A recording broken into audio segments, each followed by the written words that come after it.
La ville la plus visitée du Maroc se vide de ses touristes. Si l'aéroport de Marrakech est engorgé depuis 24 heures, c'est surtout dans un sens, celui des départs. Kristen était arrivée jeudi d'Alaska pour un voyage d'affaires. Le tremblement de terre s'est produit lors de notre vol de Casablanca à Marrakech. Notre réunion a été annulée aujourd'hui, nous rentrons donc chez nous.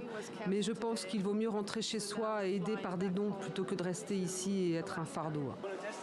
À l'aéroport de Francfort, ces passagers arrivent d'Agadir. Par prudence, ils ont préféré écourter leur séjour. Agadir était très paisible. On n'a senti qu'une seule secousse. Mais on ne sait pas ce qui peut encore arriver. À Agadir, il n'y a pas eu trop de destruction. C'était plutôt vers Marrakech et le nord. Les maisons ne se sont pas effondrées. On a juste senti des vibrations et il y a probablement eu quelques fissures sur les murs. Émotion aussi dans le hall des arrivées à Bruxelles. Bon, en fait, j'étais dans ma chambre et en une fois, mon lit s'est soulevé et j'ai couru et les murs en fait s'effondraient. J'ai des photos, c'est incroyable. Il y a 2 filles qui étaient avec nous à l'hôtel, elles sont mortes. Du coup, voilà, ça a été un double choc.